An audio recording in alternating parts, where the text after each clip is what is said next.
father used to say, "Watch this man." He's been cited by IGN, The Quartering, Timcast, The Daily Wire, Bounding into Comics, and even Dr. Jordan B. Peterson. It's only too bad Valiant beat him to Gutfeld. As the insider WDW Pro recently speculated.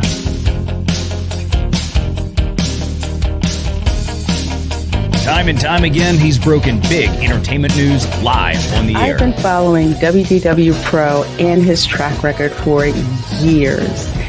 If you want to find out what's on the horizon for theme parks, Pro is where you go. There he goes again. Honey Badger gonna do what Honey Badger gonna do. Scooping and scooping and scooping.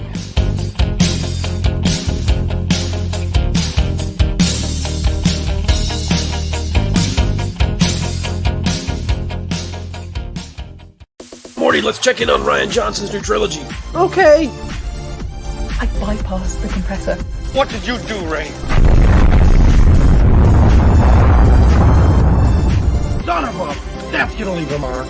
Now, he was okay, after 6-7 weeks. Okay? They get over it. Kids are resilient like that.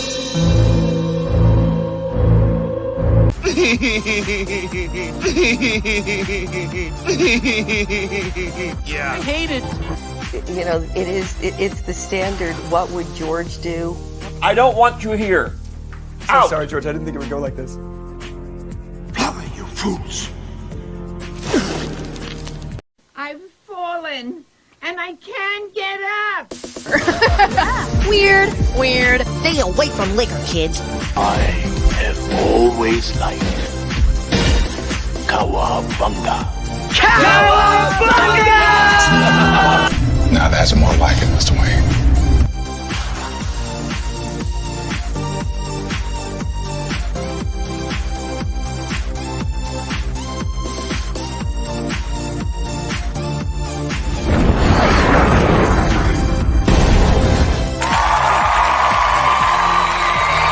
It's about how hard you can get hit and keep moving forward. How much you can take and keep moving forward.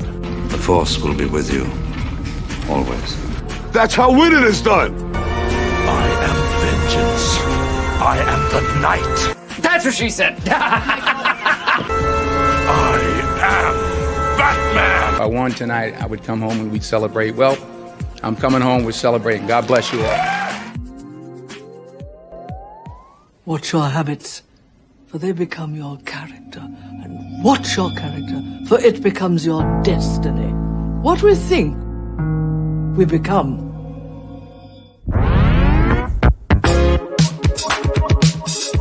Ladies and gentlemen, boys and girls, in just 2 minutes, the lighting at the Magic Kingdom will dim for the performance of the Pro Show. We hope you enjoy and have a magical, truthful time.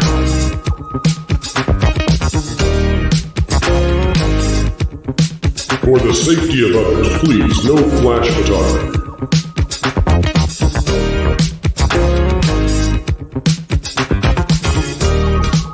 And welcome to Provision 3D.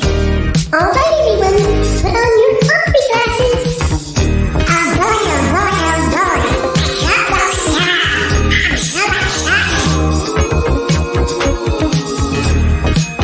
Keep learning, keep growing, and keep having fun.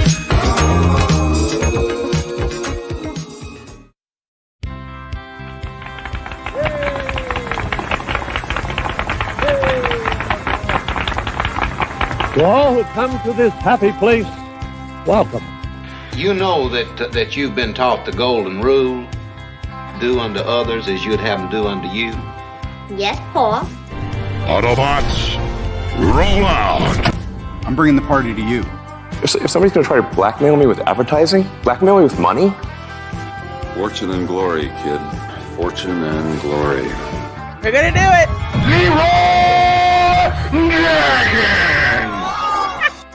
All right, it's time to go to school, son. Come on, get your hands up, man. Are you okay? They'll never take our freedom.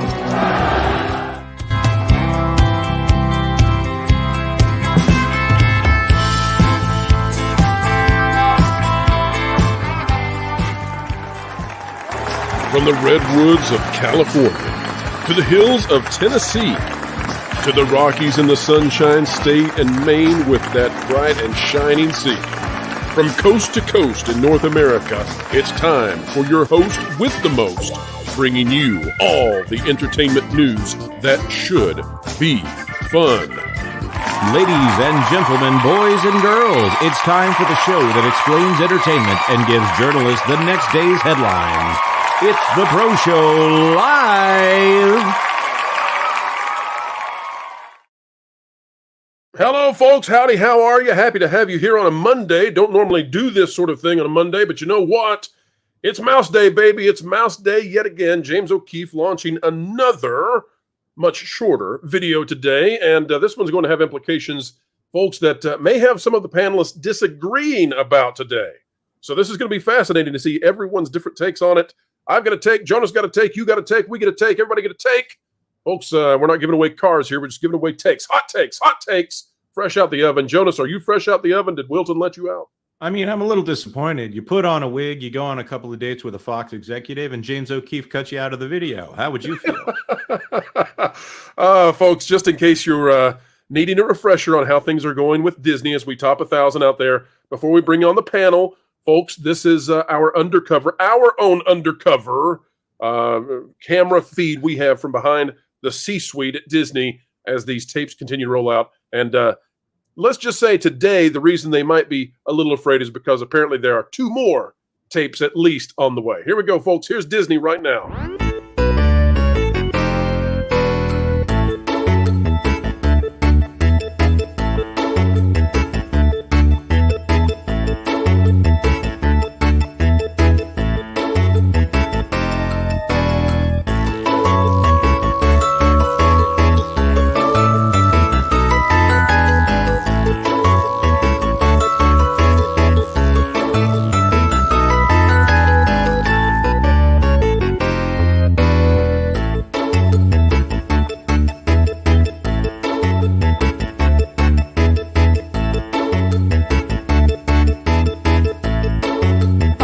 See you real soon.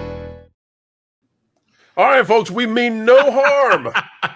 No harm to the House of Mouse. We're trying to show you what's going on inside the brains of the C-suite, not what we want to happen to the C-suite. Joining us today, John F. Trent. He is the editor-in-chief of thatparkplace.com. Jonas J. Campbell, who is my sidekick extraordinaire, producer of every single moment, and L.W. Ghost, the people's choice when it comes to their spectral vision. Welcome to all. It is good to be here. Well, you know, that was explosive. It is an explosive way to get into it. We should have said no innocent Disney executives were harmed in the making of that montage. That's right, and we wish no harm to any of them, folks. 1,200 of you just joining us, and we're going to have a great show today. Of course, we've got a normal pro show coming up tomorrow at the normal time, noon Eastern, but when we heard that O'Keefe was dropping another tape, we had to go live. But Jonas, let's pull up the super chats we've got to start off with. And then, folks, we're going to hit our first big story, which we're going to wait just a minute to get to the O'Keefe stuff because there are many of those out there just learning, hey, Pro's live. Not that he's alive, that I'm live. So we're going to hit Superman first, and then we'll hit the O'Keefe stuff. Briefly, we're going to take a look at the Man of Steel. Jonas, super chats. Yep. Pirate Dark Tenave, a member for 4. Aw, did Disney get a new dishonor? Shame, Disney. Shame for shame. Hey, Samuel Main is here, and he gifted 1 WDW Pro membership over there with that TriStar looking logo right there. I appreciate that. Love it, love it. Thank you so much. Go ahead. You got another one? Colin Tracy for $5. We need special WDW Pro popcorn buckets for these shows. Oh, Pro. We got to work on that. With some of these stories, I'm afraid they'd be used not to hold popcorn, but to control emotional reaction to the devilry in Disneyland. Oh, poor Disneyland. Poor Disneyland. In the USSR bot, member for 2 months. Send it. Yeah, I spent my chat on that. Lol. USSR bot. I thought you were supposed to be over there leaving negative reviews for Last Jedi and The Acolyte. Make the Americans very angry. This is what you're supposed to do, right? I don't know. Mikhail Mouse at your service. Привет, Mr. Mouse. All right, folks, let's dive straight into the news because that's what we do right here. The news never stops, and neither do we. And what do we have? Well, we have a StreamYard application that for some reason dropped my very first thing I was going to show. Give me just a second, folks. Technical difficulties.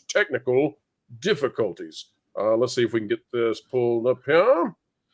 Jonas, stall for a moment while I fix this. I got to kick the hamsters. Well, in that case, Timothy Finch for 500 yen as a My Little Pony Friendship is Magic fan. When that show was airing, I can confirm that the series got infinitely worse after all the women showrunners left and men, bringing this to 1,000 yen, were put in charge. This is a reminder to all sexism accusers that it works both ways depending on the subject matter and intended audience. Totally agree with you, Timothy. Yeah, Timothy, I've always thought from that magic triumvirate of female, lame, and gay, the lame one is the bad one. Yeah. Because it's apropos given the acolyte to say that Karma is a witch. Right. And right now we're mostly bemoaning the death of male franchises that have been so lucrative for the industry over time here. I'm trying to think, have the female franchises been destroyed? I got to think about that. Female franchises that have been destroyed. Have any female franchises been made masculine? The Little Mermaid has been destroyed. We'll see what we'll see with Snow White when it comes out next year, but it's not looking good for that's a candidate, yes. So, but those aren't franchise kind of things. They were just single movies that they're remaking and destroying. From the franchise standpoint, Little Mermaid had a sequel, the home to DVD stuff. Yeah, you're right. Yeah, you're right. They have a TV show now too with it, like a Disney Junior show. So let's talk about franchises, guys. You want to talk about a franchise? Shoo. Here's what we've got, and folks, we're going to hit the O'Keefe in just a minute. Yes, those are a bit puffy. Josh from the Den of Nerds, friend of the channel, says, "Okay, this looks pretty good actually. Kind of wish this was our first look at it. It's a him, Josh. It's a him. But there's our first look at Superman, and let's see what we're finding out over here from WKYC.com. This out of Cleveland, where it's being shot. Photos actor David Cornsweet. Am I saying that right, guys? Cornsweet? I do believe so. Cornsweet. All right, we'll go with it. According to IMDb. Wow. Seen in downtown Cleveland on set of rumored Superman movie. Yes, according to IMDb.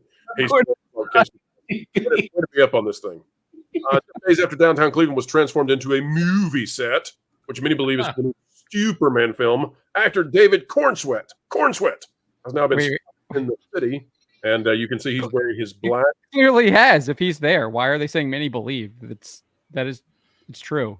Listen, John, not every minor outlet across the country can ever aspire to be the news coverage master that you are. They just wake up each morning praying, please let me be a little bit more like John Trent. And this is an NBC affiliate. This is an NBC affiliate. And then we got the Daily Planet here. We got the pictures. He's on set. We've got this one here. We'll clickify on it so we make it big for everybody to see it. All right, so guys, let's talk about this. If this had been the first image that we had received, rather than Superman putting on his stockings, would this have gone over better, you think? No. So hold on. That's Mr. Terrific in the background too, by the way. Or yeah, it is Mr. Terrific. I think the Mr. Terrific costume is a lot better, but we can talk about that in a minute. But this thing looks like it's got inflation things that are deflated. Look at well, it might. Doesn't it? I mean, it's like a puffer fish that hasn't puffered out. What if that's true though, Lou? What if there are some things that will be made? Well, then this isn't what he's really going to look like. They're never going to show him that way. This is. Look at below the point of the shield, which, by the way, doesn't seem to have the traditional S thing on it. Right. The Kingdom Come S. Yeah, that's. I don't think it looks good. I just don't think it looks good at all. I think it reminds me of the very first on TV Superman costumes back from the black and white days. Well, that were not that flattering. Yeah, but at least they were smooth. This has all those ribbings and stripes and things that everybody thinks makes it look somehow modern. Instead, it just looks patched together. More complicated. Always more complicated. I have to wonder if this is an AI assist suit, and or if it will be replaced in some way with AI, like not AI, It'll be CGI doctored up for sure. Right. So you think about the Captain Falcon costume over there that Anthony Mackie is wearing. That thing doesn't go on screen without having a layer of CGI modifying it. Like, for instance, the cowl on that goes from the chin down to the collar. Yeah. And it's open there. So there's no way for them to close that in the way that it's constructed. And so it has to be modified every single time by a VFX artist. So I wonder if that is what's going on here. Like, this has to be well, that's obviously different. to cover it up when he's not on screen. I see everybody with umbrellas. It could be to keep it from getting wet. It could be just to hide it so he doesn't make a sensation and draw even more spectators to the set that they don't want in the shot. But too bad. They already got it. Yeah, well, but I'm going to maximize this, guy, so everybody can see this a little bit better. Some people, that's as good as we can get right now, folks. But I mean, look at that! Look at that dodging in under the chest plate. It doesn't look like. Well, you guys correct me. It looks like it's one size too big for him, and that's why I kind of think Lou is right. I think you guys are right about the AI assist. I think there's some stuff that's probably going to be puffed up a bit when he's playing Superman. I think that's what's happening here. Otherwise, why is the suit too big? Now, I will defend them. I'll play at least a little bit of devil's advocate here. The shots that came out of the Shazam costume, when Zachary Levi, they finally showed that costume of his, and it was almost a little too faithful to the original comics. If everybody, that looked like he was wearing his grandmother's drapes on his back there. But in the movie itself, it didn't look nearly as strange as it did in a untouched, candid photo taken by somebody who probably has no right to take that photo. That's what I was going to say. You don't let stuff like that get out if you can help it, because you have to remember that the audience that knows this character, even if not this particular incarnation yet, you've got some people who started with, what was the guy's name before George Reeves? Starts with a K, or Kirk or something. Anyway, but there was serials way back when. Kent. Obviously the Kirk Allen, that was the name. And then obviously the actual comic books, and then the comic strips in the newspapers, and then all the people we know, Chris Reeve and the rest. They're all different, sure. It's all the same character, sure, but that doesn't mean, as it turns out, that they were going to hire a blonde or redheaded James Bond, or you can't just say, well, it borders on the politics of the diversity argument to say anybody in any look is okay because we say so. But I just don't think this is a good thing for them to have out there. He doesn't look heroic. He doesn't look strong. He doesn't look powerful. He looks like a guy in a bad Halloween costume that he can't get his rental fee back on. So I disagree. I actually really like this suit. I like how it's bright and colorful. It's very different from the muted. The blue is nice royal blue as opposed to that dark stuff that we saw before. I agree with you on the colors. Yeah, I like how it's bright and colorful. If you look back to what the official image they showed, it's really muted and like the tone is quite dark, and I really didn't like that. I'm just kind of sick and tired of these like trying to make Superman this like dark brooding character where he's like putting on his boot and stuff like that. I actually like the color scheme here. I will agree with you, Lou, that I think like the armor like stitching and stuff, they're trying to make it look like armor or whatever. I don't like that. I don't think Superman really needs that. It's kind of like defeats the good purpose point. he's already impervious to bullets and stuff like armor. that. Yeah, you're right. So I don't really like that. And then I've seen some people complaining about the collar. I think that will probably be something that might be adjusted in post maybe. But like you look at the other one, I don't like it either, because if you look at the original one, or at least the official one that they shared, it still has that collar too. I think it's a little bit too high up, and you don't really need it, especially there in the back. But otherwise, I really like the bright colors. So I think there are some good things. I obviously don't like the seal. I don't like the Kingdom Come seal. I would have preferred something more like what we saw with the CW. I think that's a better looking seal, or even the one on Zack Snyder's Cavill suit has a better seal. But I think the bright colors are a good thing. But that's like kind of what stands out to me. I would agree with you on the bright colors. I'll say that. I have so many small issues here, and this could be a bad shot. It could be like the second or third bad shot that we've seen of this costume. So the cape doesn't make any sense to me. It feels like it's just kind of sitting there, and the trunks are. I feel like the trunks can't decide if they're trunks or if they're underwear, and it's somewhere in between the two. Yeah, that's an unpleasant place to be. Yeah, you never want your trunks to not know which way they're going to go in terms of undies versus something. Maybe they're in the middle of negotiations with like Fruit of the Loom for a sponsorship tie-in, and they're keeping their options open. Could be. I don't know. All right, folks, we've got or worse, Huggies. That's right.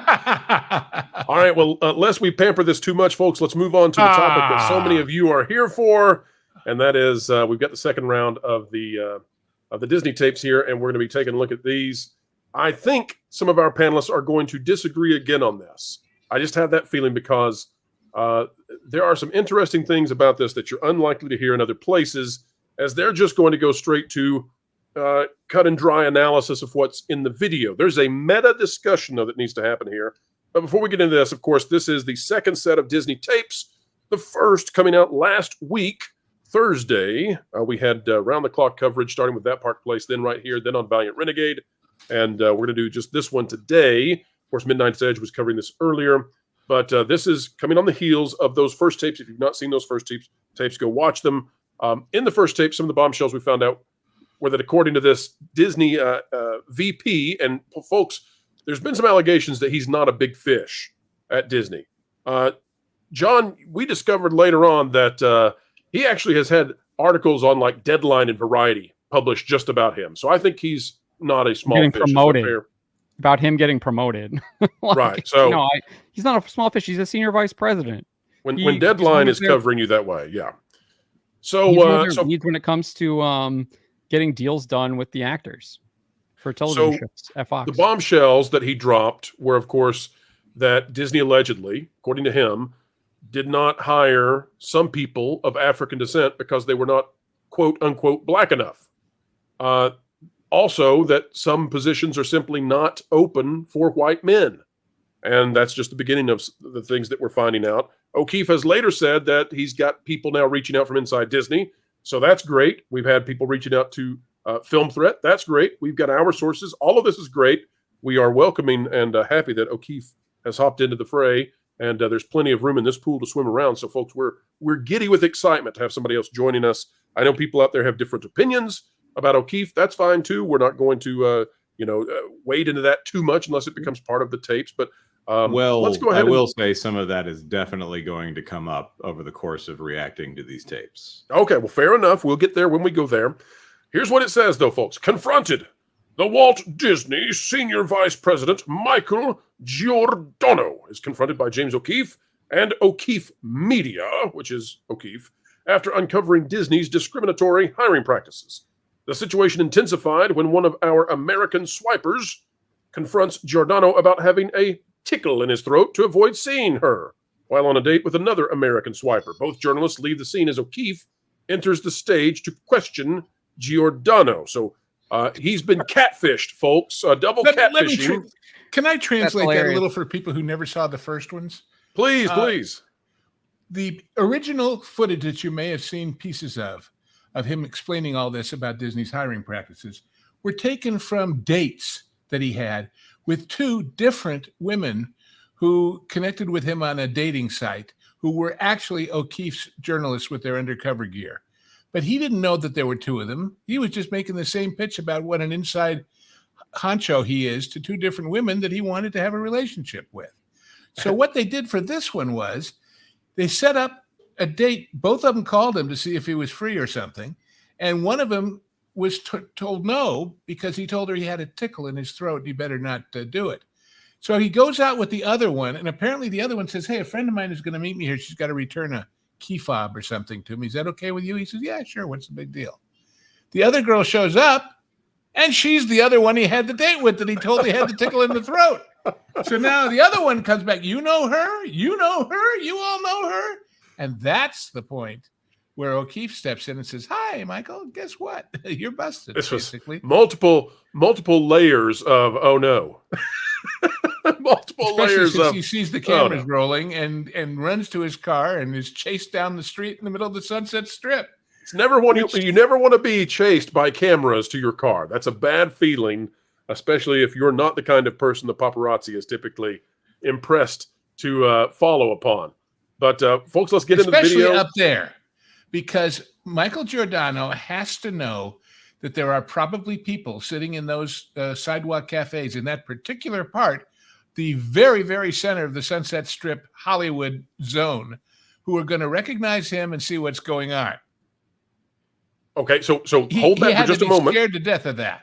Hold on for just a moment, because that is really important. And again, Lou, that's why we love your expertise. You've been to these restaurants. You know them. You know exactly where this is. It says, caught off guard, Giordano fled to his car with O'Keefe tailing him.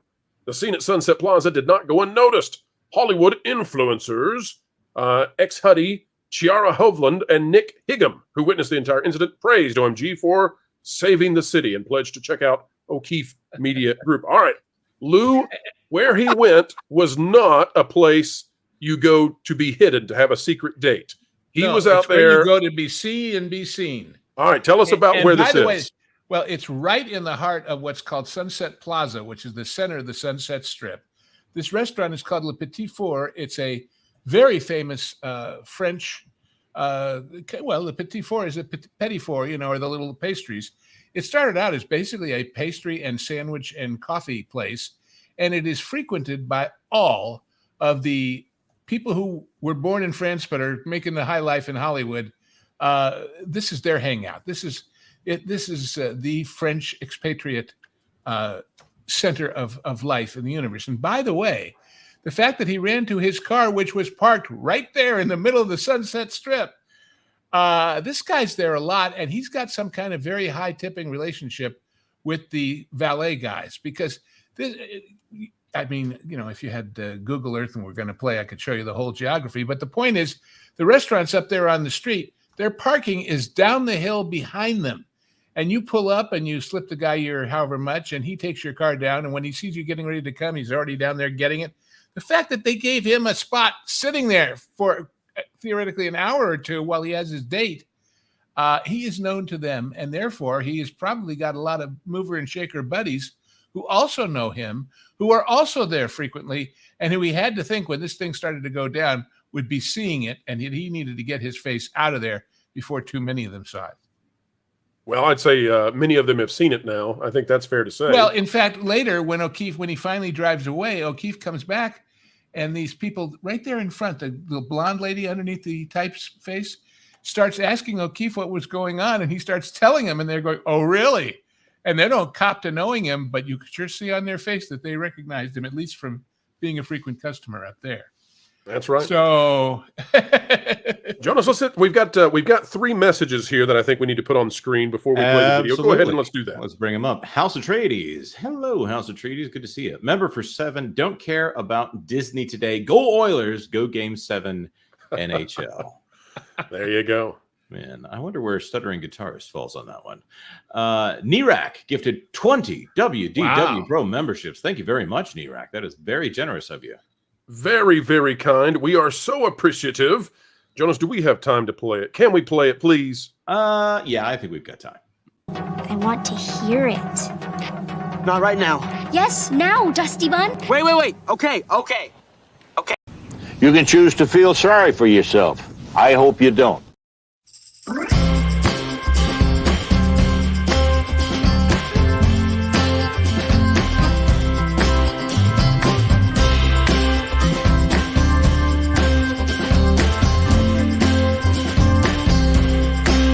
Perfect.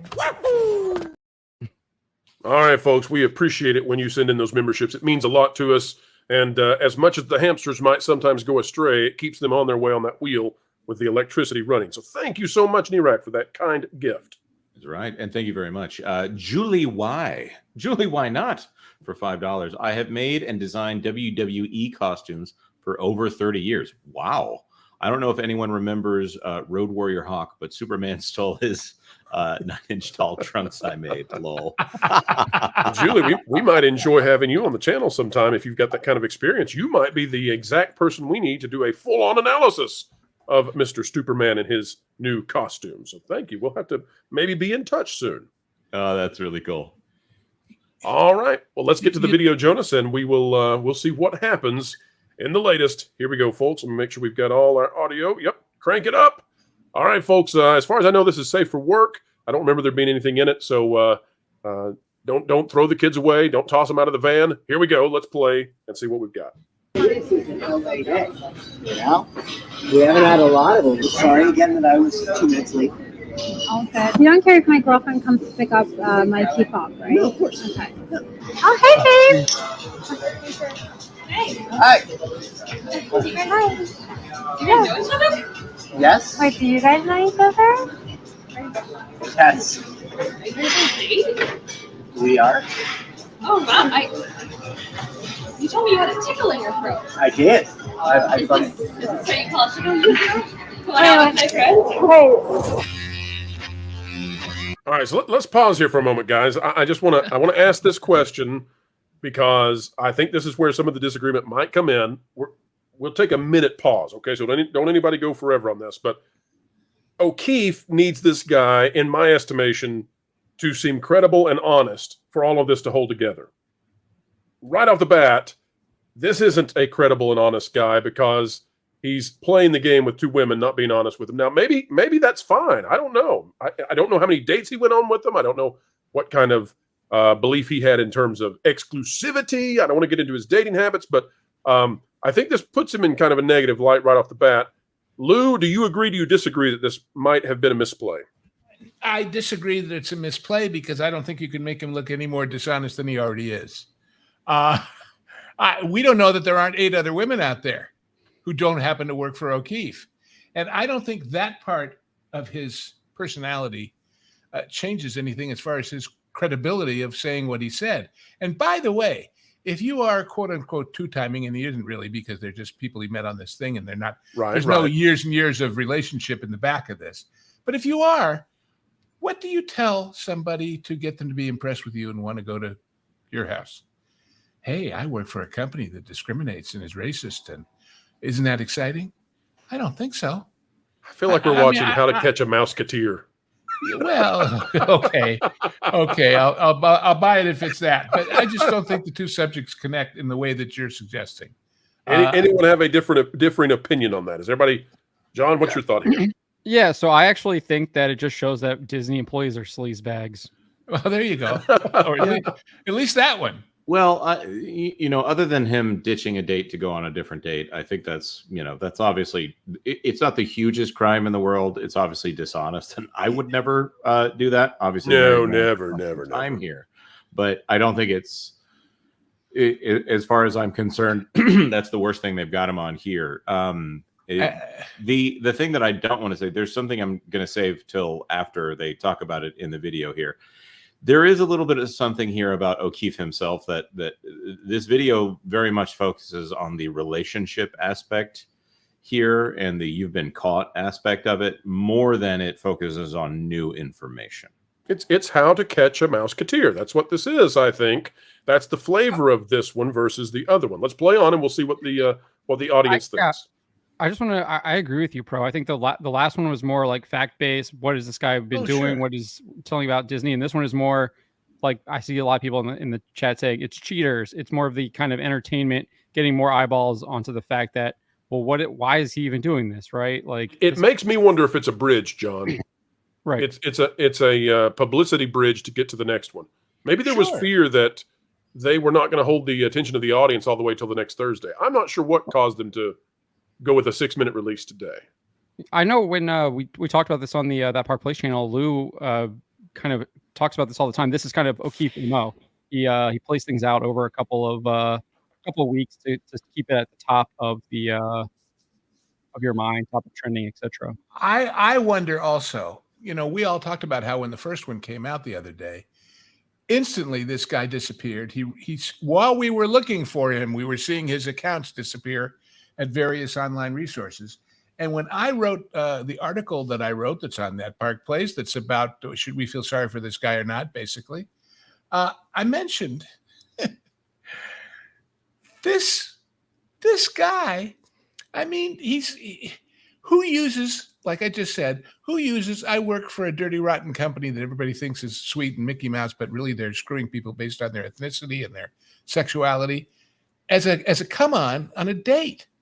I don't have any sympathy for this guy. He's been going along with it. He didn't get up and announce it on his own. He didn't go out and say, I'm quitting as a matter of conscience. He didn't do anything a decent person would do. And yes, I think it's a bridge because everything disappeared. When I was writing that article, I wanted to make sure I spelled his name right. And rather than going back to the video, which I should have done and eventually did, I started looking him up and it wasn't anywhere. And not only wasn't it anywhere, if you looked up O'Keefe, you found all of his prior stories, but nothing on this one.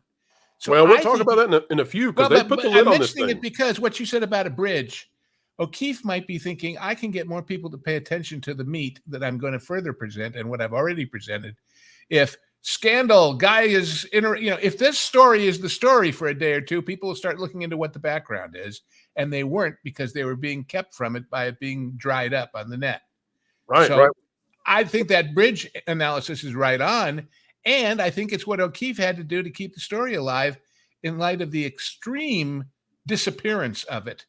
Okay, so I agree with all of that. Let's come back to that after we finish the video because you're right. O'Keefe has got something like 7 million eyes on this thing, but it's all him doing it. I mean, we've seen it in Breitbart. I think I saw it on Daily Wire.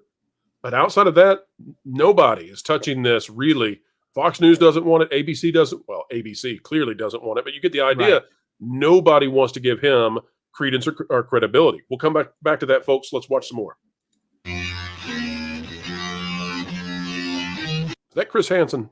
Hi, is your name Michael Giordano? Maybe. Do you work for Disney? I'm not gonna. Is this you right here?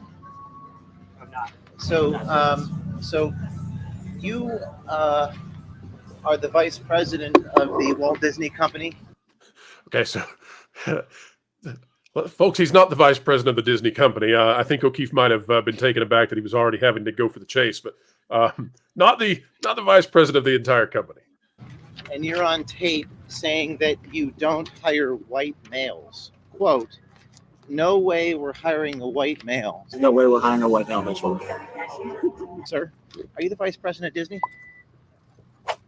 Do you know about Title VII of the Civil Rights Act about discriminating against people based upon religion and race, sir? Quote, I'm not looking to bring on any more clients who are white, you know. Here all the time. Like, so can we pause this? You know. Sure.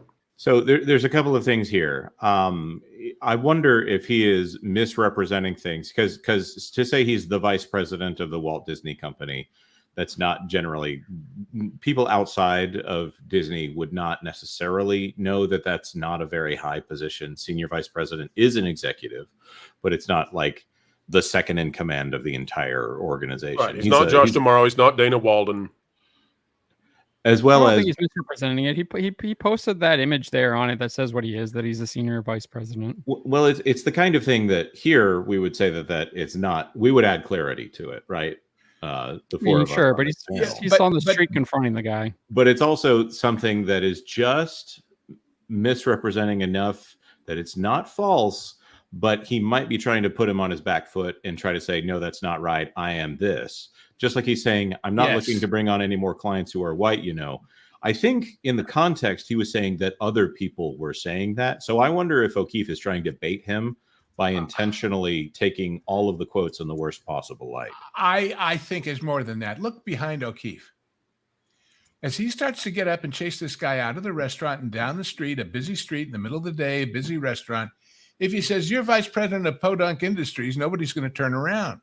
But as soon as you mention that word Disney and say it loud enough, you start getting attention, and this guy starts really realizing how exposed he is, and you're more likely to prompt him to get mad and turn around. And, you know, I'll give Giordano credit. He stayed pretty cool. A lot of these guys don't in these videos. In other words, I don't think he's just talking to Giordano or even just the video audience. I think O'Keefe is making a scene to make a scene to get the reactions from everybody else that's around there. Because as I said, afterwards, as you'll see, he goes back and tells people, just like he did in front of Disney, where he asked the employees coming out of the building, do you know that they're doing this? Or the thing with the security guards. Did you see that piece? Mm-hmm. He's making television, guys. Yeah. And no issue taken there. Let's Yeah. continue to watch a little television. We'll get some more commentary on the other side. Quote, I'm not looking to bring on any more clients who are white, you know. I hear all the time, like, looking to hire writers and actors who bring diversity. I'm not looking to bring on any more clients who are white. Disney is concerned. I'm a white male. I have friends in HR. Mike, who are your friends in HR? As far as Disney's concerned, I'm a white male. That's not who they're looking to promote at the moment. I have friends in HR and I have friends in those divisions. Do you think that being quiet is going to help you? You don't have authority to put me on tape. Bye. Okay, pause there, though. You don't have authority to put me on tape. Under what? I mean, this is the United States of America. You guys think he just was looking for something to say before he leaves, or what? He's looking to say, I'm a lawyer, and you don't know what you're talking about. And he says, yeah, I know, and you're wrong. So I think there is recording laws. I know in Virginia where I'm at, you don't need a second party to consent to recording, whereas other states require both parties to consent. Well, so I'm not really. But we're in a public space here, so I don't think that applies. Lou, do you have any knowledge of that and how that works in California? That's the point. I mean, if this was just Channel 5's news crew out on the street, and they were asking people questions about the bomb that went off across the way in the neighbor's garage, it would be legal and it would be usable. So I think this all comes under that. Look, this is, and I'm not saying he's perfect, and I'm not saying he's the expert of experts, but O'Keefe doesn't want to do this if he can't use it. So he's got to have a certain amount of knowledge of what he can get away with and what he can't. And also, I think, was it Ron Coleman or somebody mentioned, he's not trying to make evidence for a trial. He's not trying to use this tape and make it admissible in a court of law. He's just exposing the issue. Different legal requirements for those. I will put you on tape, and I do have that authority under the First Amendment. You know, just because you work in Hollywood doesn't give you entitlement to discriminate against people on the basis of race. Michael Giordano. There we go. This is where O'Keefe gets to show off how in shape he is. Yeah, I will say though, there's a bit of iron. Well, he needs to rock those shoulders if he's going to do the cruise. There, do you see what movie is on the wall of that building in the distance? Yeah, I do see Inside Out. But Okay.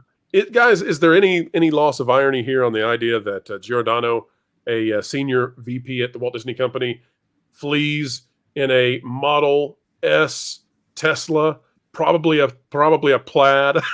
He's getting out of there at ludicrous speed at Elon Musk's special delivery. Dang it, it's hot, Bob. Dang it, it's hot. I find it funny that Elon Musk is the man who has the getaway car made for this guy. It's a Tesla. Of course, it's always a Tesla. Anyway, let's keep playing.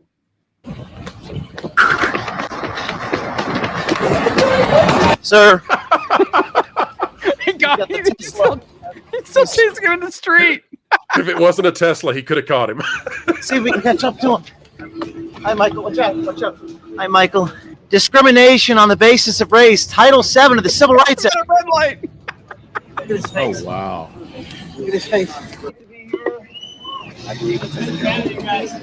I was giving. All right, so from here on out, it's going to be mostly, talking with people on the streets, and there's an ad in the middle of it. Let's go to the panel now and get thoughts on all of this. John, let me start with you because you're having a good time right now. Tell us what your takeaway is here, besides O'Keefe and his loafer sprinting speed. It's just hilarious. I mean, obviously we didn't get any new information, but it's just more fun. It's he's literally chasing after the car. He doesn't need to actually catch up to him, which is just hilarious that he actually catches him at a red light. And this camera guy's running too. So just imagine like all the people just watching this. Like this guy's like, can you imagine? Like a white Tesla's like, what's going on? When and the guy on a bicycle at the end is just like, I love what you guys do. Like knows what he's doing. It's great. When O'Keefe advertises for camera people, he doesn't do it based on race, but he does say you got to run the 50 at whatever time. You got to be looking for cameraman in shape to run in the middle of street. All right, Jonas, your thoughts on O'Keefe and his athletic prowess of catching that Tesla. Well, this video, now that the video's over, I can say that this is the video that we knew would come. No new information. It's just him kind of rubbing it in, enjoying the sensationalism. of it. This is not the kind of thing that actually adds to the narrative, doesn't add to the information, which is the thing that I, of course, am hoping for as we, as a person who's trying to figure out what's going on at the Walt Disney Company. Those little details are really essential. Like the revelation, even that last video, we kind of knew, we got the confirmation, which is important, but for them to literally say, well, even if you check the box, if you don't appear to check the box, they're not interested in you. In this one, we get to find out that this guy maybe is hedging his bets a little bit on dates. That's about the only new information that we got on this one. No, with respect, Jonas, you got more than that. The first thing you got, the fact that he didn't tell him, no, I never said that, confirms that he said it, especially when O'Keefe very cleverly edits the original video right into that spot where he's accusing him of it, and the guy's saying nothing. Because he's already made his response to the accusation, which is, yeah, I did it in the original video. So you're getting that confirmation. But beyond that, look, guys, you're all coming at this, rightly so, as investigators, as reporters. You got to remember that most people out there don't even watch the news, let alone this. But if their friend says, oh, did you see that guy being chased down the Sunset Strip? It's a good point. He was there with two girls, and he's a liar, and he represents Disney. He's a vice president at Disney. This is what you're right, Lou. That the people who think like Jonas watch the original tape who never saw it till now. Right, the people who think like Jonas are the same people who think like me. I understand, Jonas, where you're coming from. You're intellectual. You think in that sort of abstract way. There are people, though, they are driven totally by sensationalism and emotionalism. And they need this to get them in that door to go, oh, what is this about? And guys, can we just ask, when it's being blacked out, especially when it's being blacked out by the powers that be. Can we get Disney back on X, though, advertising now? Can we do that since their senior VPs are driving Model S's down the Sunset Strip? Yeah, can we do that? Disney is on X again. That's not a good. question. That's good. That's good. I will say there's as far as his investigative technique here, we do get some blurred out shots of the women who go on the dates, and they're showing a little bit more skin than he is. I'll say that. So there's additional information to be gained. It's not necessarily information about Disney at this point. Wait, you expected O'Keefe to show up in what? Shorts? Showing that midriff off, yes. Well, folks, if you're interested in the kind of journalism that Jonas wants, we're going to get there in just a second. We're going to go to that Park Place. We all want it. I'm not knocking it. I'm just saying O'Keefe's audience is not us. His audience is the great wide world. Oh yeah, yes, I'm with you. It's entertaining television. I'm not going to disagree there. It's scintillating. But excuse me, it's entertaining television that may drive people to look up what the first video was and find out what it's all about, who never would have even known, let alone known to look it up. Fair enough. Fair enough. All right. The That Park Place 5K will be coming in August anyways. And are you going to show folks, we will we'll get to the article in just a minute. Let's wrap this conversation. John, you go, Lou, you go. But let's wrap this conversation, hit super chats. But we also don't want to miss out on this breaking news over at That Park Place with Charmino Bechenoy claiming that Daisy Ridley's Rey is the center of all things Star Wars. Go ahead, John. Yeah, I just wanted to point out, if you pull up the post I just sent you in the private chat, O'Keefe actually kind of addresses this argument that kind of Jonas, I guess, is making here about that. He says here, like, most people aren't paying attention or don't care to know. Let's reach them, not the choir. And he's obviously addressing this parody account for Tulsi Gabbard, confirming what we already knew. And we've talked about this. We've been covering this stuff for years, the Reimagine Tomorrow stuff. So we do indeed know all this stuff. But as I think Pro and Lou point out, and as I've said, it is reaching a whole new audience that might not even be paying attention to any of this stuff. He's, as Lou says, he puts the clips in there really good with the editing. So people do see that what he's asking him, there is obviously something to it, and it can lead people to go look up that other the other video, and then also like look into what else Disney is doing. So maybe they'll start searching for Gina Carano's lawsuit and what Gina Carano is actually suing her for. And so it just kind of raises awareness, exposes it to more people, because at the end of the day, a lot of people probably don't even know about a lot of this stuff. Yeah. And now can I just say a thank you? I just want to say thank you, because if nothing else, O'Keefe has forced the folks over at WDW News Today to cover the more of what's going on at Disney. And for that, we will be eternally grateful, just like the little aliens at Toy Story. All right, Lou, final word. No, that says it. Every time we break or somebody breaks one of these scandals, there are people who say, what? Look at all the people, as I keep citing, as a huge milestone that we didn't pay a lot of attention to because it was so obvious to us. When all these people found out that the largest piece of their cable bundle was going to Disney by way of ESPN. They like sports. They didn't know that was the mouse. And suddenly it was like, wait a minute, what else don't I know? And now they're ready for the next breaking story. Before, they weren't even expecting one to be there. And the people who were across the street who were their best friends had already sworn off ever going to Disney again over the quote-unquote don't say gay bill thing. So everybody's at a different level of understanding of this, which is all one thing. It is the perversion, and I don't mean that on a sexual basis per se, but as in a deviation from the standard path of the Walt Disney Company from all the values that it supposedly represents or used to. So, there it is. And folks, those of you who want more substance, you want more meat on this bone, hang tight because 2 more videos are supposed to come out. And allegedly, the next one's going to have some more stuff. We shall see. Yeah, those that's of you my who are real wanting question more on the here. bite. That's my real question here. Is he says videos 1, 2, and 3. Is this counting? Like no wishing for more wishes here? Like I want 2 more videos here, and I'm expecting some real information. And when they come out, there will be twice as many people waiting for them than were waiting before this came out. That's very true. And just as kind of a last word, as you mentioned, Pro, earlier, he's had people contact him. So not only is this obviously exposing to a lot of people, but he's even getting potentially even more information to do even more kind of sting operations and bring even more information to light. Exactly. And folks, we'll reach out and see if Mr. O'Keefe would like to come on the channel sometime and chat about all of this. They're not going to invite him at ABC for reasons that should be apparent to those of you who know what the subsidiary that ABC is to in terms of the company above them. All right, Jonas, bring up those super chats. All right. Marco Esquandoles, member for 10. Go Panthers, get the cup. Get that cup. Get that cup. About unless you're not a Panthers fan, in which case we're talking about the Florida Panthers.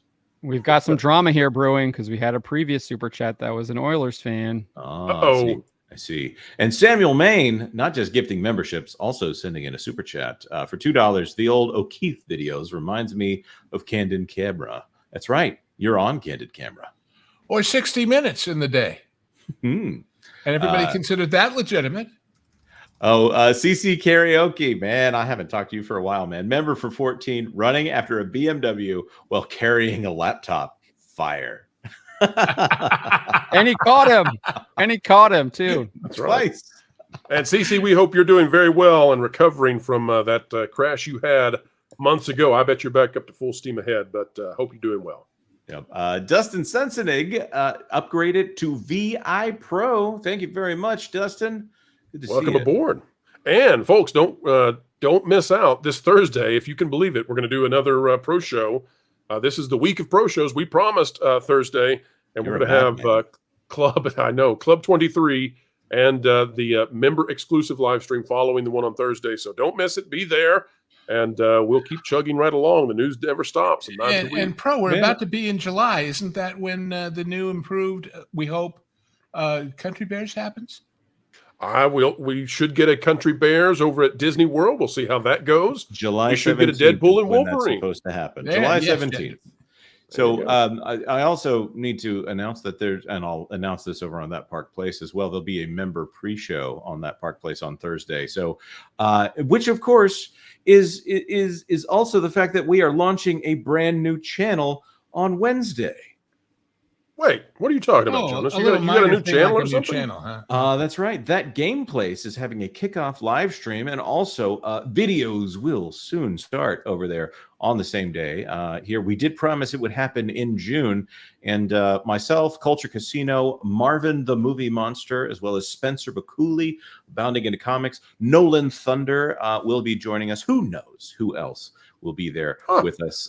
Go over there to That Game Place. There will be content up there very soon, which, by the way, Pro, I need to tell you when I'll be cutting out of this live stream to go produce more content for that gameplays. Fantastic stuff. Ken Reihard for $2. The guy shut up. He's smarter than some Minnesota lawyer. That he did. Yeah, that brings up the question: if James O'Keefe had been wearing a bare midriff short thing, would he have shut up? Because obviously he talks to people showing skin. He just doesn't talk to ones who don't. All right, well, let's get to a movie that is unlikely to have any skin whatsoever, and that is this Ray movie, folks. Many of us thought that it might be going away, but Ray is here to stay. Here's what we've got out of thatparkplace.com by the one and only John Trent. Charmaine Obey-Chinoy claims Ray Skywalker is the heart of Star Wars and implies the film will continue to inject feminism into Star Wars. Says director Charmaine Obey-Chinoy, who has been announced to direct the upcoming Ray film featuring Daisy Ridley, recently shared more details about the project and heavily implied it will inject even more feminisms into Star Wars because The Acolyte just isn't enough. Speaking with Variety about her upcoming Diane von Furstenberg documentary, Obey-Chinoy detailed what attracted her to the film. The story that interests me most is in Rey's journey as a female Jedi. That's how I can best bring my experiences to it. She went on to detail who she hopes to attract to this movie. She says the greatest thing about Star Wars is that everyone has a personal connection to it. Everyone is passionate about it. And throughout the fandom, people have clear ideas about who should direct or what the story should be about. I'm just drowning out those voices until I'm done. Oh, good grief. As a storyteller, I'm focused on drawing new moviegoers into the cinema and bringing a sense of nostalgia that will appeal to older fans of the series. Okay, she ends better, but saying that people are passionate about this franchise and you're going to drown them out until you get this thing done, that's probably not the best opener, I would say. Guys, am I being harsh? And by the way, I see it as saying something entirely different. Miss Marvel. Go for it, Lou. What do you got? She's saying you don't have to be a lesbian witch to love Star Wars and be a woman, and she has had a desperate attention deficit problem with Leslie Headland. I used to be the hot radical girl on this block. Who the hell are you to steal my thunder and have your show stink? She's saying, mine won't stink like yours does, honest, and it'll still be the Force is female. I mean, why is she suddenly showing up right at the time that all of the press exposed and advanced episodes have run out and everybody's in the dark about what's coming next, but everybody agrees it's going to get worse? So this is not the time you would. You're exactly right. Why would she want to step into it right now with The Acolyte absolutely bombing and doing so in the same vein that she apparently wants to make this movie? John, are we missing something? Is there a key ingredient here that we don't understand? Is she actually moderating from where she was? I don't think so. I mean, I guess you can make that argument. I mean, she's still saying she wants. I think she puts the emphasis that she wants to make a female Jedi, and that's kind of where I kind of hit on. Like, why wouldn't she just say Jedi? But she clearly makes it about female Jedi. Obviously, I think reiterates the fact that we've seen all this evidence from Kathleen Kennedy that she's trying to actively change who watches Star Wars, who's behind it, who's creating it, and turn it into kind of this feminist property that just hasn't worked out. They continue to do this, and all it does is continue to lose viewers, lose customers, etc. So I don't think she's kind of moderated her comments at all. So what was up with the pause then, John? Why did she pause? Why did she go silent for like 6 months? What was up with that? Well, I think that she's just back kind of on the trail now, right? So she's back. She's got this new documentary out, and she's talking to all these outlets to promote it, and they don't really care about her documentary. I don't think they just care about the Star Wars. And that's why they're all asking her about Star Wars. I think they told her to shut up. I think they said, we don't want to distract attention from this fantastic thing called The Acolyte. We need it to be a success. And if people say, well, there's somebody else who would have done it differently who's still prominent, that might be a problem. And now that it's not a success, and clearly it won't be, they can't say, well, screw it, this one's dead, we'll go on to yours, in an obvious way. But that's exactly what they're doing. Yeah, I don't know. It's hard to really kind of make that argument because we saw kind of Daisy Ridley come out. She's been doing the talking about it like pretty consistently. Obviously, but consistently saying she hasn't read a script and there isn't one. Right. That's the problem with that. But she's still kind of been talking about it though, and Pro's asking about whether or not why she's been quiet. So I don't think there's any kind of direction, because obviously we also saw Kathleen Kennedy like tell the New York Times, go after the fans in the New York Times piece. We've seen Leslie Headland do the same thing. So it doesn't really make sense that they would kind of tell Charmaine to like cut it out when like Kathleen Kennedy and Leslie Headland are just going full bore. Seems that doesn't really compute for me. Let's get this quote from her. It says, "At the heart of it for me is Rey Skywalker, is Daisy Ridley and her story, and taking her on an adventure to a Jedi Academy and sort of creating a world that is a natural dovetail to the story that we've seen her go through the last 3 episodes. And working with Lucasfilm and Kathleen Kennedy and the team over there and breathing life to characters that everyone loves and to fall in love with, and finding new characters that the next generation of moviegoers will fall in love with as well." Oh boy. I thought we were done with these new generations. Apparently we're going to do more of that. Let's hear what she has to say, folks. We'll give her a moment to speak with her own voice, and then we'll get some commentary. And then there's actually a new expose that came out. Did that come out today, guys, out of Forbes? Was that today, this morning, or was that late yesterday? I believe that was today. Okay, so we've got a new expose out of Forbes that we'll touch on in just a moment regarding Lucasfilm, Kathleen Kennedy, and Star Wars that you all do not want to miss. Here we go. Sometimes you walk in the footsteps of people and giants who've created worlds. And in the case of Star Wars, George Lucas's world and the filmmakers that have walked in his footsteps have set this world that they want young viewers to sort of walk into and have an understanding of the world. And at the heart of it, for me, is Rey Skywalker, is Daisy Ridley and her story. Okay. I struggle to imagine how it's anyone's, if Star Wars circles around anyone, it's Anakin. Yes. It just has to be it's just the case. The whole thing is about Anakin and Luke. I don't know. And Leia, by the way. And well, Leia. No. What does that say? That the entire Skywalker saga at this point is about the granddaughter of Emperor Palpatine, right, who is more powerful than any other Jedi that has ever come before, and that she's all of the Jedi, including, and powerful enough to beat all the Sith? Or is it about Darth Vader, Luke Skywalker, and family? Which, by the way, family not brought up in any legitimate way in the sequel trilogy. Anytime that family is brought up, it's about divorce, abandonment, murder. In other words, the good news is it's about family. The bad news is it's the Gambino family. I think the Gambino family was more closely tied before all that happened. All right, the Corleones then. But listen to her. Doesn't she? We've seen her before go wild, but now she's playing the grown-up in the room. She's all but saying, well, those television people, but we're the motion picture division, and we do things based on this fabulous world, and George, and gosh, aren't we the grown-ups in the room?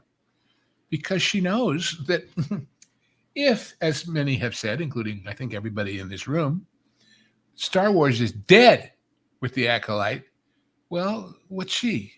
An Undertaker? Is her movie going to be? I mean, really? No, I agree with you. She's got a lot on the line here, and she has to make people think, well, that's those crazy gay Harvey Weinstein division. We're the grown-ups. Listen, episode 4. And forget all the stuff I did that said otherwise only a few months ago. Episode 4, if we are to believe Variety, episode 4 of The Acolyte, its viewership is lower than the Jurassic Park cartoon for preschoolers on Netflix. That's how bad this is. Bridgerton is pulling in something like 15 times more viewership than The Acolyte. Oh, and Bridgerton has the audience that Star Wars has been chasing now for 15 years. So how's that going? Right. Let's be specific about that. The Bridgerton is the female audience that they've been trying to convert the Star Wars audience into the same female audience that watches Bridgerton. You could do okay,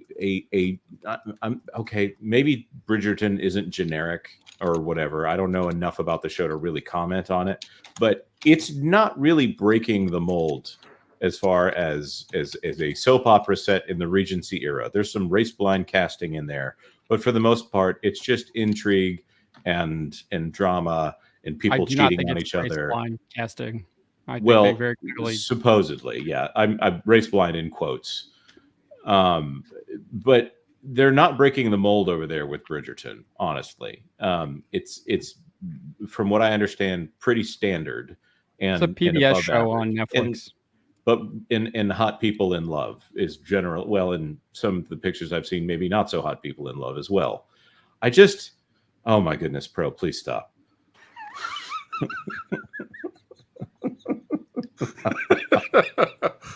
Go ahead, Jonas. Go ahead. Do you even need a producer? You got time to do all these polls in the middle of Go ahead, the Jonas. show. Go ahead, Jonas. What do you got? What do you got? Finish your thought. Speaking as a poll, I'm not sure if I should be offended or not. Yeah, same here. For $200 million, they keep trying to beat the audience into submission and turn them into women. So in some ways, this is the same thing that the Walt Disney Company is doing to in their children's entertainment. It's just not going to work. Stop trying to reinvent Star Wars into a girl brand. Acknowledge that it's a man's brand, and then hey, and also Rand, also do some female stuff and see if that works. Maybe do the female stuff in a way that is not insulting to the male audience. I've got it. They could.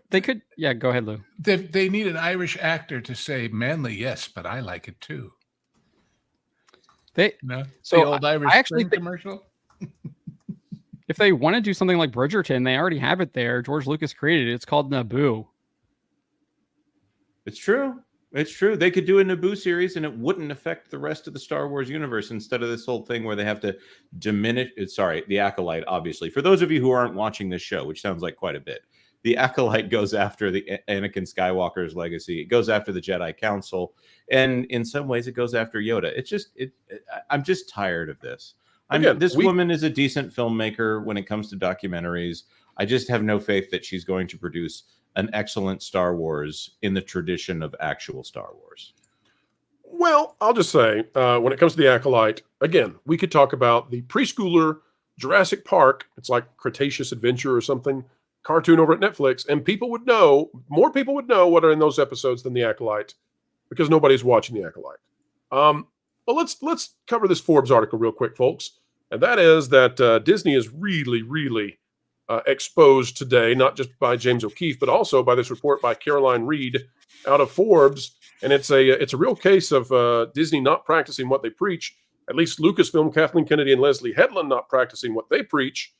Turns out, according to Caroline Reed, that Disney is paying unequally to the Acolyte crew. Shock, oh shock. Here's what it says. Documents filed by Disney have revealed that its latest Star Wars spin-off series, The Acolyte, isn't actually a force for equality, despite famously featuring a female-centric cast. According to the filings in early April last year, when production of the streaming series was still in full swing, just 30% of the 695 employees were female, and across the entire workforce, women's average hourly pay was 19.4% lower than men's. Now, folks, I'm not here to tell you that women unfairly make less than men. And I don't think that Caroline Reed is saying that. Maybe she is. I don't know. But I am here to say that when it comes to the Acolyte, things are not all right with Disney in terms of attempting to hold to what their standards are supposed to be. It turns out that when you look behind the mousy curtains, which is what happens when they make stuff in the UK, we get documents in the United Kingdom that you would never, ever receive in the United States. And when we look behind there, it turns out that their virtue signaling continues to be vapid. There's nothing actually there. They do what everyone else does. They just pretend not to. John, do you have any thoughts on this one in regards to Disney and not holding up to what they say they do? I don't know. I mean, obviously they do a lot of this stuff. We just had the James O'Keefe report where they're clearly discriminating on a lot of this stuff. As far as any kind of like unequal pay, I don't think this report really kind of gives us any kind of information about it. It's just talking about in broad generalities, and it doesn't really like go into like what the actual jobs were, what was the actual pay discrepancy. It doesn't really go into any of that stuff. So I don't really think you and I agree, John. So let me push back a little bit, okay? So you and I agree on that. I think Caroline might agree with us on that. I think the point of this is that usually what these people like to do, like at Disney, is they like to obfuscate and they like to pretend like they're doing these things that are virtuous when in fact you look behind and there's not much virtue there. They like to pretend that there are problems that don't exist. And so I personally don't have any problem in the world with some professions having more men than women, just like I don't have any problem in the world with more women as a percentage of the workforce in other areas. I'll give you an example. Elementary school teachers. Let's use that one. There is a proclivity in the biological sexes, specifically in women, to have a more nurturing psychological profile than men. Now, that's not to say that every man is not nurturing. It's not to say that every woman is nurturing. It's to say that if you were to line up 100 women and 100 men, statistically, more of those women would be more nurturing than the same group of random men in the sample, okay? So I don't have any problem with more women, and this is true. More women tend to be elementary school teachers. I don't have any problem with more women tending to be nurses. I don't have any problem with more men going up on ladders to lay tiles and shingles on roofs. I don't have any problem with that, okay? Because I think let people be what they want to be. So I don't have any problem with Lucasfilm employing more men as long as it's naturally happening. I don't care if there are more men who just happen to be part of building sets. Doesn't matter to me. I just want people to be able to do what they want to do. I think what Caroline Reed is pointing out here is that they would say they want to go for this fully egalitarian kind of system where it's 50-50 or there are more women doing stuff than men because down with the patriarchy. And when you look behind the curtain, what do you actually see? There's nothing there.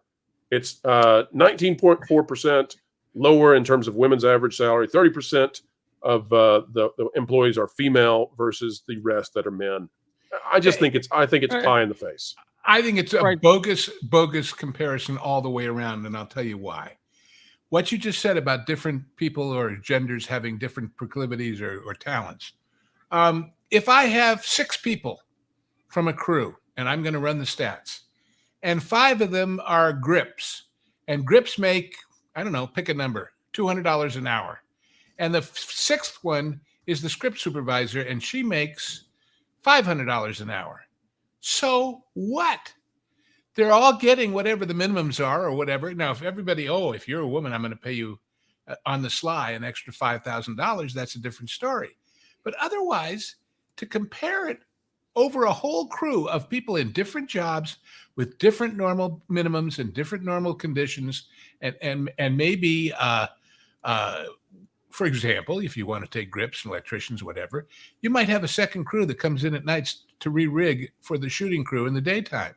They're not going to have as many hours as the shooting crew, so they're going to make less money. Is that prejudice, or is that just the way the work works? There are a lot of things to complain about equality and about wages and about prejudices. This isn't one of them. This just isn't one of them.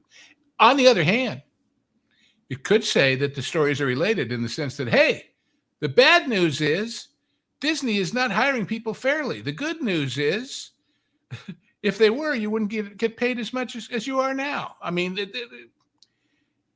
this is people trying to, well, I mean, hey, Michael Giordano, yeah, I did it and I'm proud of it because, see, it gave more people who would have been screwed by this prejudice system were opted out for themselves by us by not hiring them or considering them in the first place. What? How much worse could this show have been if they had tried to force the ratios that they're forcing in everything else? There's your question. I think who says they aren't, right? Like this report they might be really trying do to that, right? Right, exactly. So like what that if they hire a crane whatever? operator who hasn't got the physical strength to do the job because they're a woman? Women are just as strong as men, Lou. Women are just as strong as men. Well, big art. See, and that's what the core of this is. It is that for the left, if I can use that term broadly, it's about equality of result, not of opportunity, which means everything gets dumbed down and people could get killed. If everybody has the same strength, but you don't, and you drop something on somebody, who are we going to blame? The system, the patriarchy, or the fact that somebody hired based on an abstract concept instead of who could actually do the job safely? Based on when I've been on the job site, it's going to be the union. Well, I don't know. By the way, just a little, this is me with my pain in the butt reminder, guys. Oh, you were talking about, hey, it's about to be July 1st, strike. Now, wait a minute. You got to explain that to the audience, Lou. We've got a lot of people out there who might not tune in usually and normally. Okay. What are you talking about 1st of July? The IATSE, which is all of everybody else's besides writers and directors and actors and stuff. Everybody who's a grip, an electrician, a craft service, all those things, cinematographers, and the Teamsters, their contracts expire as of the 1st of the month. And normally when they're in negotiations right now, and they're a long way apart, because one of the biggest things keeping them apart is that during the other strikes that we all knew and loved, these guys weren't working either. And that means that their basic pension and health plans took a big hit. They currently figure that they are short compared to what they were when everything was working normally, $600 and some odd million. And they want the producers to say, oh, okay, we're sorry that happened. Here's all that money. That's not going to happen. So, Lou, what you're suggesting is that beyond any kind of concern that Disney might have now, that they've got to get that 50-50 ratio or whatever they believe in their fantasy land would be the right number for men versus women in the workforce. I'm saying Fantasyland's going to turn into Adventureland in a big hurry. Right. Well, okay. So let's think about this. So the last Hollywood strikes did grave damage to the industry. And if it were not for Inside Out 2 and the way that it's performed at the box office, you might be seeing cinemas shutting down in mass. You still could, by the way. We don't know how this summer's going to finish out. We need a big win from Despicable Me 4. We need a big win from Deadpool and Wolverine to save this thing. There are some others as well.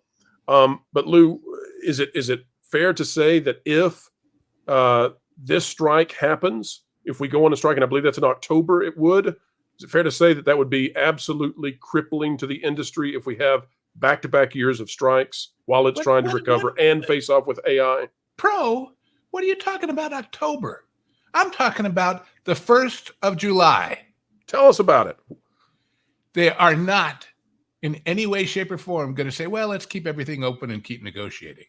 So you're telling us, Lou, that if they make the decision in July, they're not going to wait until October, which is what we had previously considered. No.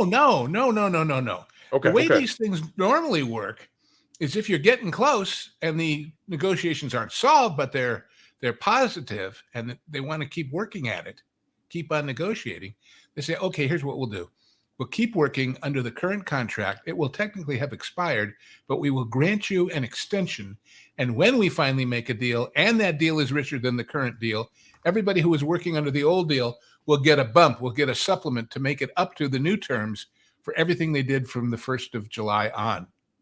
They announced when this first began, no way, not doing it. It's either make a deal or we ask the members for a strike authorization, period. And the reason is that 3 years ago, when the last contract for this happened, they did that extension thing. And what they finally got, the members didn't really like, but they were so broke from being out of work, they basically barely voted it in.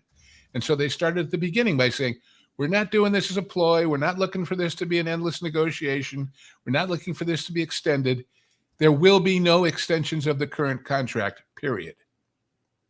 Well, see where that leaves us? It leaves us in a spot where Hollywood could be paralyzed real soon. And well, not only, remember, when we say Hollywood, we're talking about the studios and the unions and all of that, and that's all true. But you know what?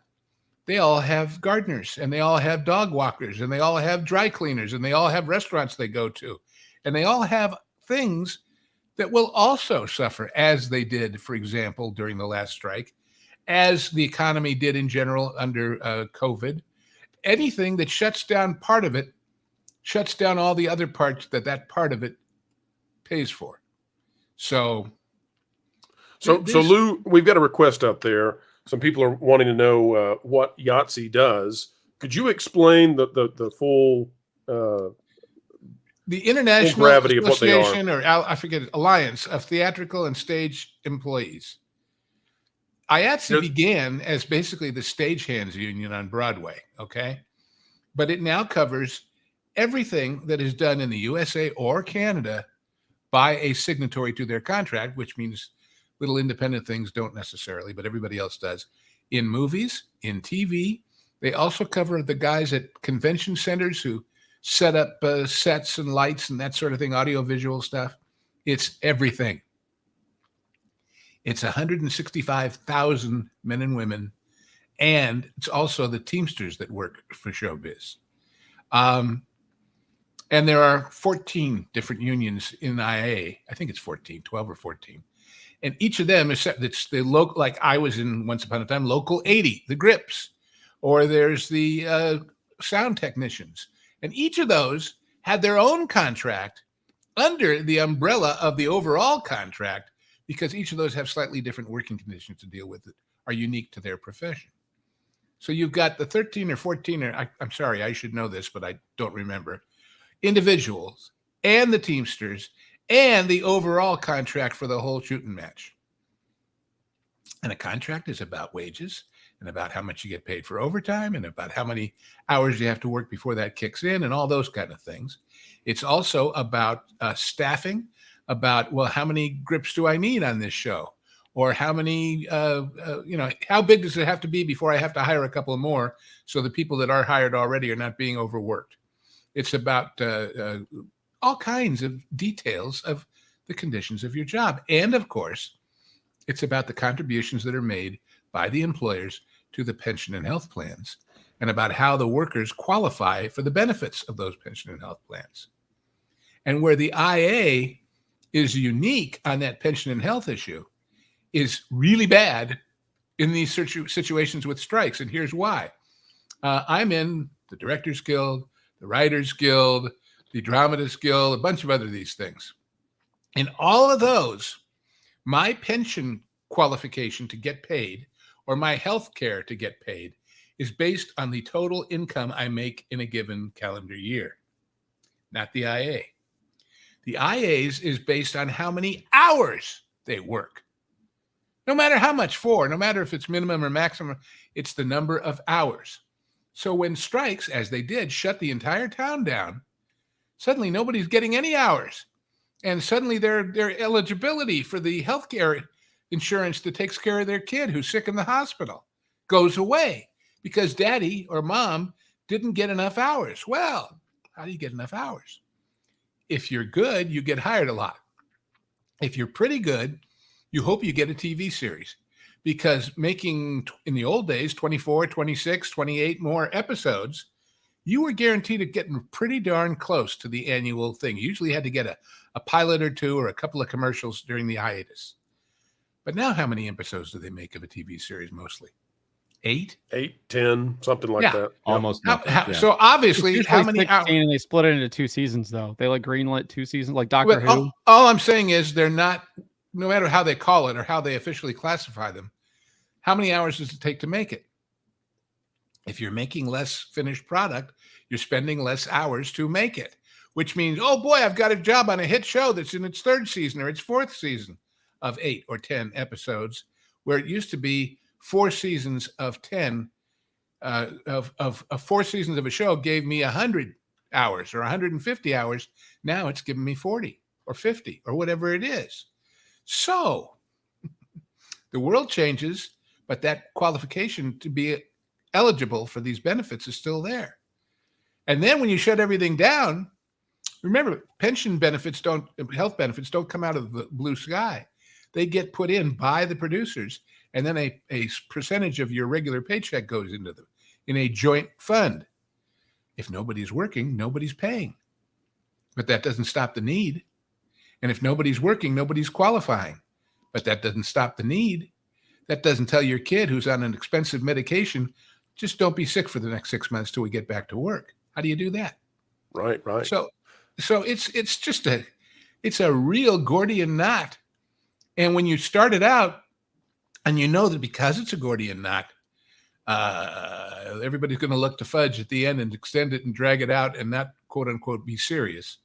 And you announce as a way to stop that ain't flying this time, guys. We make a deal or we walk away, and then you can make us an offer that we'll like. Because we got nothing to lose. So then, Lou, let me ask you this, and folks out there, I mean, you're getting high-level analysis into a topic that you just simply don't find on YouTube often, this kind of a conversation. But Lou, your prognostication is here. If this thing doesn't get much better, much faster, you think a strike is forthcoming soon?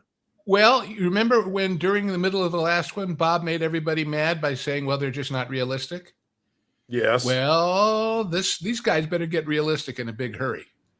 All right. Because well, we're going to get realistic. If they go out, who knows when they'll be back? And who knows when all those, what'll happen is the most experienced people who have long-standing careers, but still have a day job, so to speak, during the off season or whatever, or their wife does, or their oldest kid does, they're going to say, to heck with this. And they're going to say, I can still be whatever it is I do in my day job, an auto mechanic, a plumber, a shopkeeper. But let's go be it somewhere that isn't Southern California where it costs a fortune to just live. Yeah, we're tired of watching James O'Keefe run up and down the road. It's getting a little exhausing. Yeah, it's amusing, but we still got to pay our bills. Exactly. He's making us feel badly about our... I hesitate to tell you how much that little lunch at Le Petit Four cost. Our hero. my guess is $1.20. That'd be my guess. But Jonas, could you pull up the super chats? It is time. All right. Let me see here. Not that alt-right guy for $5. Missing one thing. This vid ends this guy's story. So next OMG vid will likely be either new issue or another person confirming the discrimination. That's a pretty good call right there. I got to say that. Yeah, with a subplot of what they do to this guy. How his life is over. We'll find that out. Well, yeah, poor guy. Reply by mail for $5. Watch, I bet they didn't even hire a white country bear. They did. He got fired from Coca-Cola. Yeah, and they gave him a break and gave him a job.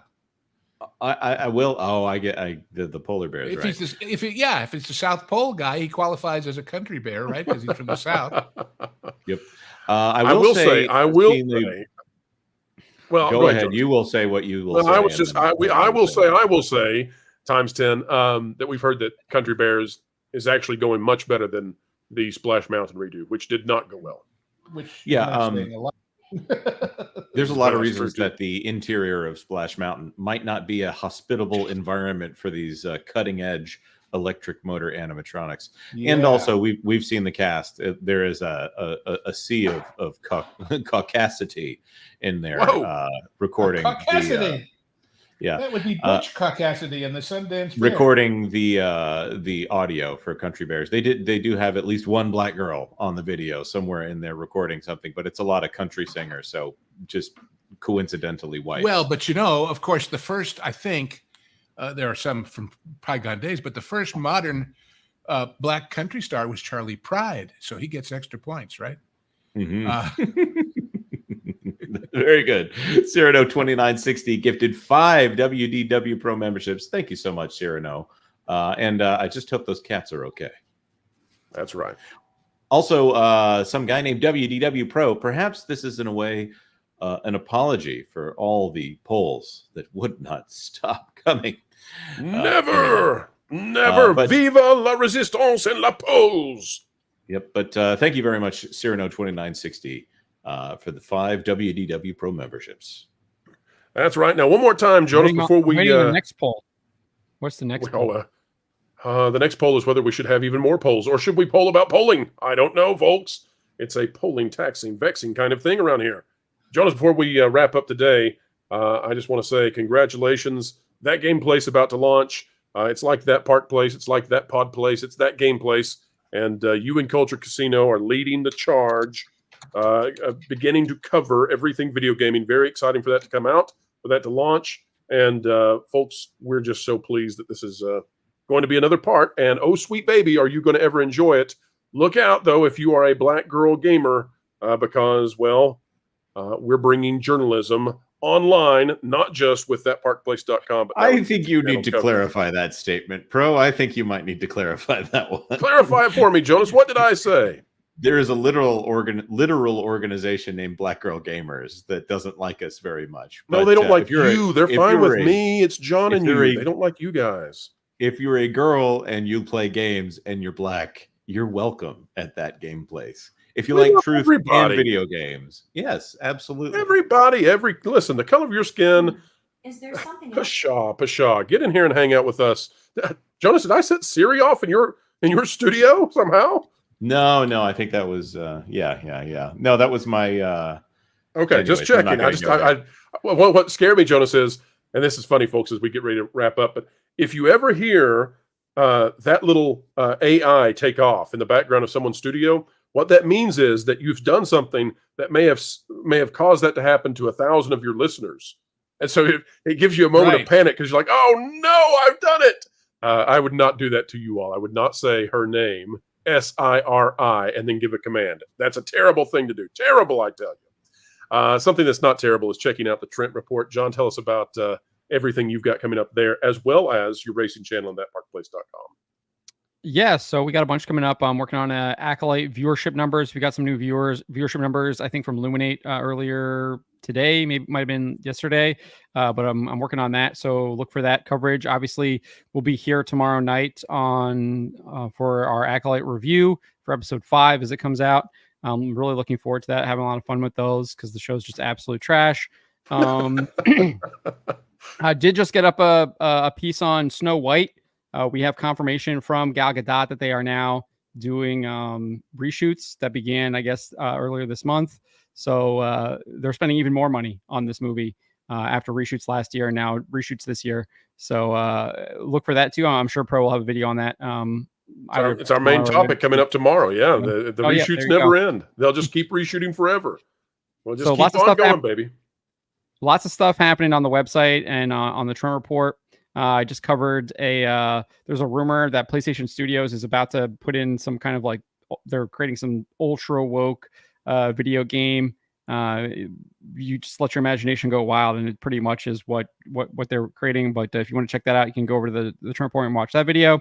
And then on the racing channel, obviously we're kind of covering the what just happened at New Hampshire. They were on wet tires, and there was 10 laps to go. There's a conflict between Ryan Blaney and Michael McDowell, and I've got kind of their comments and provide my opinion on what happened and maybe what should have happened. So that's a lot of fun to do. And Lou, I would ask you the normal way that we do at these outros, but there's something even better to bring up for you. Oh? This from Nirac for 10. Oh, isn't that nice? Thank you, Lou, for your perspective. Thank you so much. A beautiful thing. And Lou, not just for you myself, make every but for show more everybody beautiful. You truly though, Lou, you are greatly appreciated, not only by the audience, but by these panelists, by me. It has been a gift that you have been here with us and shared your expertise, and we look forward to it every single time. Oh, well, I'm so glad. Sometimes I wonder, but not because you guys have said or done anything that would make me wonder, but because, how much old fart musings can a body of people take? But happily, you can all take a hell of a lot, apparently. So I will let you know that even though I have to go on the road for a little bit here, my ghostly presence will remain, because to fix that, all of my usual gigs here have been doubled up. So you've got some in the can, as they say. So we just did 2 genre guys in a row to cover that, of 2 totally different movies that each in their own way are totally wonderfully fantastic. And that's, of course, Hangry Tables and The Great Lorne and I. And the first one is a picture called Local Hero. And if you've never seen it or you've never heard of it, you need to. But see what we said about it if you're a member here on the Pro Channel. And, of course, in a couple of months, if you're not, you can see it over on T3PO. And then the next one, totally different kind of movie. Yeah, gang, we finally got around to John Wayne and Rock Hudson in their great co-starring epic of the post-Civil War period, The Undefeated. And everybody who was ever in a John Wayne movie is in this. Harry Carey and Ben Johnson. And Lee Merriweather is in it, and it's about it's kind of it's analogous to us, because it's about a group of Union guys and a group of Confederate guys who have to team up after the war to fight off Maximilian soldiers and Mexican banditos and whatever. And at the end of the movie, they all admit their animus to each other. They say we should all sing something. And John Wayne's guys suggest Yankee Doodle, or pardon me, I just blew it.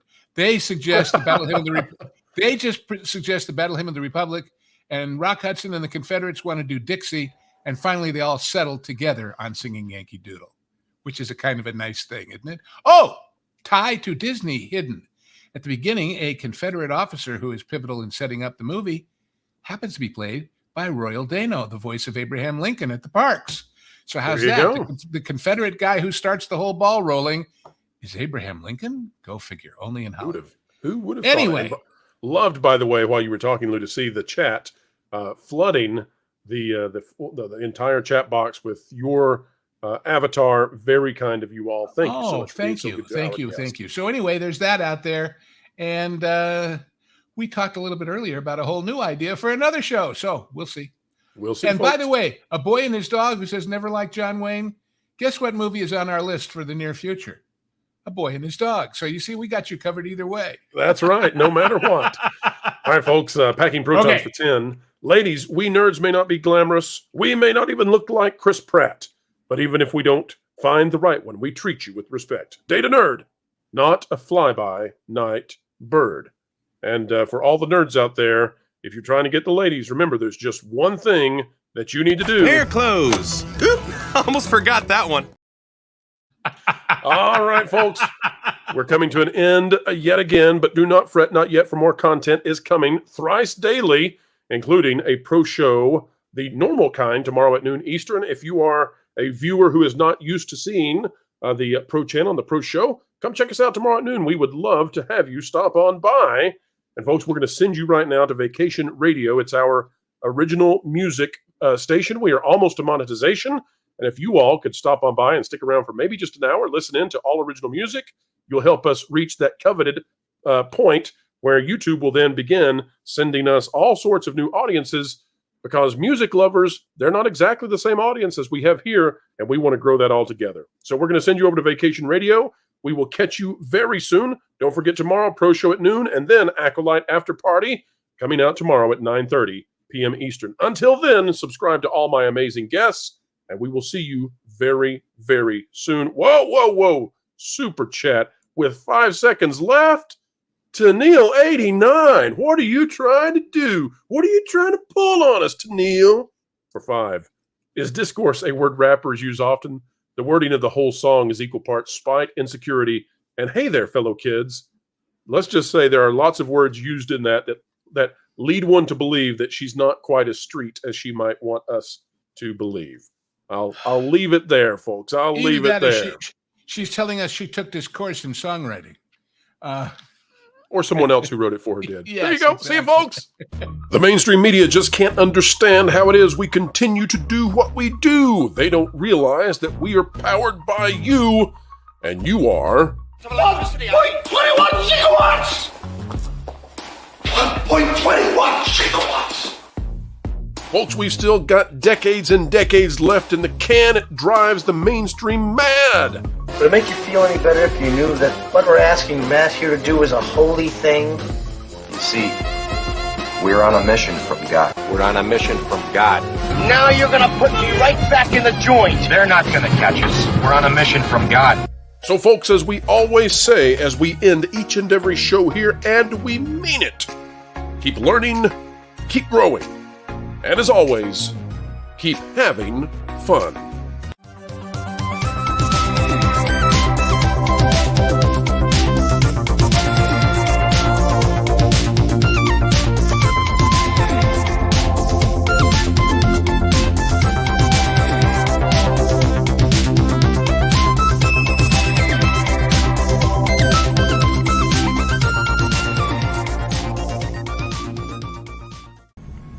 Every time they hit him,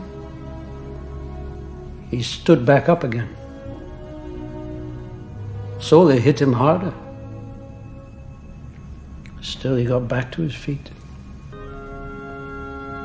Standing man.